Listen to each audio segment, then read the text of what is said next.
youth, free time, money. Pick two. Welcome to the Kingspiration Podcast. This is the place where you'll learn how to get unstuck and gain momentum in your life and business. Each week, we tackle the real aspects of entrepreneurship, personal development, relationships, and fitness. I'm your co-host, Ethan King, from Atlanta, Georgia, USA, entrepreneur, TEDx speaker, and best-selling author of Wealth Beyond Money. And I'm your co-host, Justin King, no relation to Ethan, from Cape Town, South Africa, entrepreneur, speaker, and business growth strategist. Our journey crosses continents and cultures, sharing wisdom and experiences to propel you forward. Welcome to Kingspiration. Let's start the conversation. Recently ran across this tweet or post from Alex Hormozi, and it says, youth, free time, money. Pick two. And I have a lot of thoughts about it, and I want to hear your thoughts, Justin, also. That's a pretty bold statement to make, and it stirs up a lot of thoughts and a lot of emotions. What is your take when you first heard that? Youth, free time, or money. Pick two.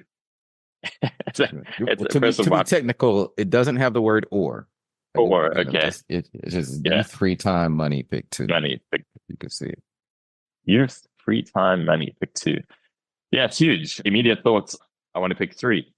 And I think it's half the problem that we all have these days with regards to expectation.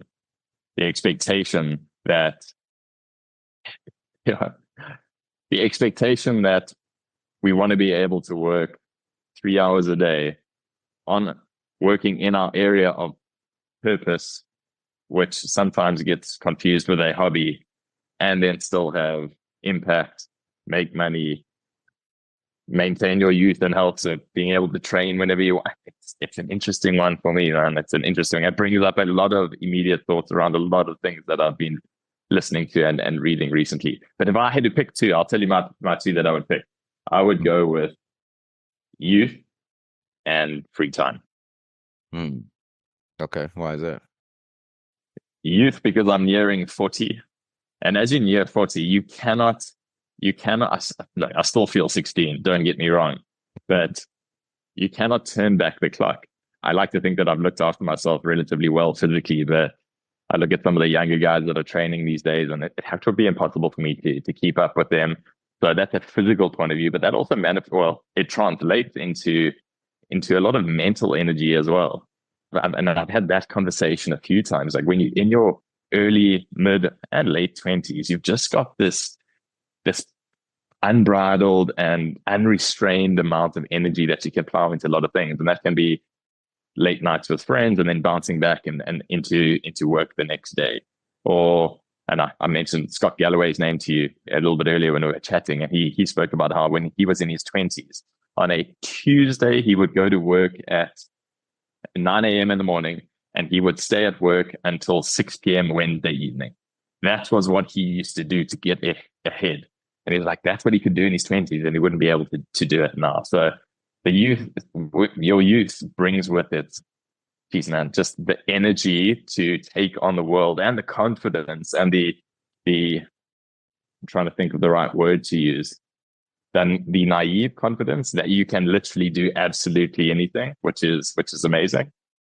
And then free time is kind of my wiser self coming into the conversation at this stage, because you can almost work yourself into a bit of a trap. We always want so many things in our lives as we progress in our careers and we're progressing in our lives, but very often once you have all of those things, is it providing you the freedom that you want, or is it providing a constraint that you actually can't remove yourself from? And free time is just to be able to choose who to spend time with and what you want to spend it doing is an absolute blessing and worth huge sums of money, in my personal opinion. Again, you don't want to waste it. But the time, time is just something that none of us can get back. That is for sure. Yeah. Oh, for sure. Yeah, it made me think about a time when I remember when the business was in my house, in my basement, and we were making a lot of money in comparison to my lifestyle at the time. Didn't have any kids. I bought all this furniture for the house, all these flat screen TVs. I built like this theater that I call the Black Room. I painted the walls black. It's my man cave, or was my man cave before I had kids. But I never had any time to spend in the Black Room. And I remember my mom came over and she was like, "Oh, this is great. Congratulations. I'm sure you get to enjoy this room." And it just hit me like a ton of bricks. Like, no, I don't have time to enjoy any of this because I was working so hard and I felt trapped in my business. And that's when it occurred to me, like, what good is a bunch of money if you don't have the free time to enjoy it? What, like, what, it does nothing for you. So, of course, my first answer to that, I left a comment under Hormozi's Instagram and I said, "You can have it all." Because that's my mantra, and I do believe that. But I think it's a spectrum, right? It's if I had to pick two, or if I had to prioritize them, I would say free time first, because if I have more time, then I can focus on my health and preserve my youth. I can make more money if I have more free time, right? So free time to me is the I guess like the linchpin that opens up the gates for the other ones. You'll never have to worry about it if you have a bunch of free time. But youth, to me isn't a number. Like I feel youthful now. So I feel like I'm in a stage in my life where I have all three. Yeah, sure. I don't have $100 million, but I have enough money to do what I want to do and live comfortably. So, and I have enough free time to enjoy the money. And even though numerically, somebody probably thinks I'm ancient, because when I was like 20, you're like, if you're 40, you're just ancient. Yeah. Like you're done. Yeah.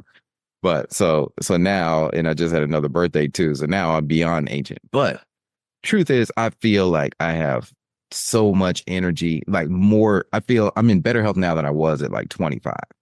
So I still have the youth, and you can hold on to that youth by, doing the right activities, eating the right things. So I believe that you can have all three of them.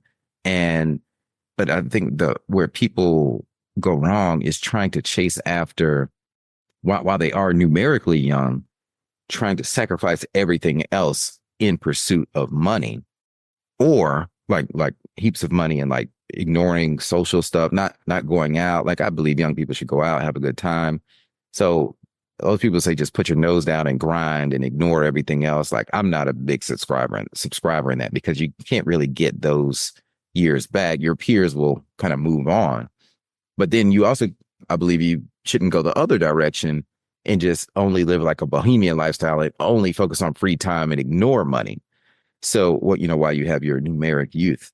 So I think you do have to be mindful of designing the right type of lifestyle while you're young, where you can have all three, like preserve your youth by making time and being intentional about your health and your fitness, making a lot of money. So finding things that are lucrative that you actually enjoy doing, but also that doesn't suck up your free time.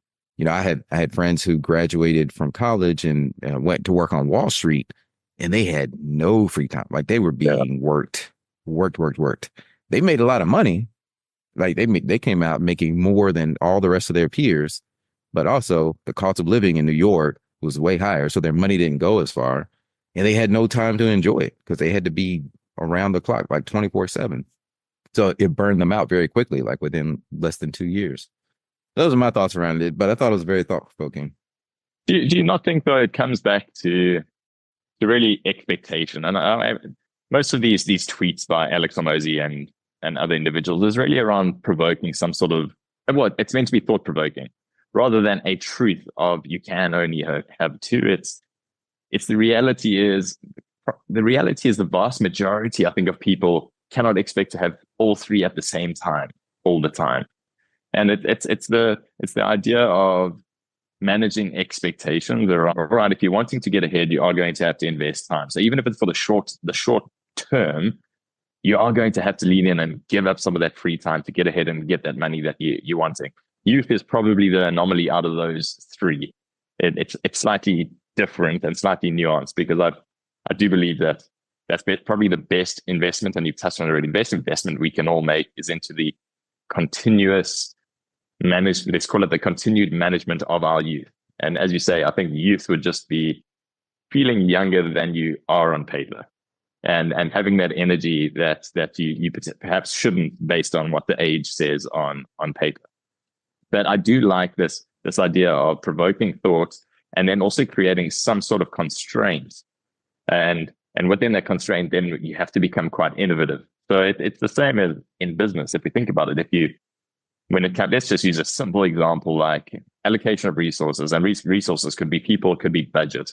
If you just throw masses of resources and masses of a budget at a particular problem, the team that's trying to solve for that problem, there's no real constraints or no real reason for them to be super innovative, because they can just try absolutely anything and spend endlessly and bring more people in and buy this and buy that. But if the resources that are allocated to solving a problem and the budget are super tight, you have to come up with wild solutions. You have to push the boundaries of what can be achieved. And in that same context, what can we do if those constraints and those boundaries, those budgets are set on our lives with regards to what you can allocate time to, or how much money you are theoretically going to earn if you're only allocating that much time. And okay, well, then we start marrying our expectations to the reality, but we also start pushing to what you've said, pushing ourselves to finding really smart ways to potentially have all three at the same time, which is where we want to be. Yeah. But I totally agree. And I thank Alex for putting that out there, because hopefully, he has a big following, so that'll get more people at least thinking about this at an earlier stage in life, which is a great thing to do. I think it will push society forward. So he's one of the great philosophers of our time. I definitely respect him for that. That's a wrap for today's episode of Kingspiration. We hope this conversation sparked insights to ignite action in your life and business. We're on this journey together, sharing our challenges and successes to help all of us take the next step towards building momentum and ultimately reaching our goals. If you found value in today's episode, please share it with someone else who might benefit, and leave us a 5-star review. And remember to hit subscribe so you don't miss out on our weekly conversations. Until next time, keep rolling, keep growing, and keep being inspired.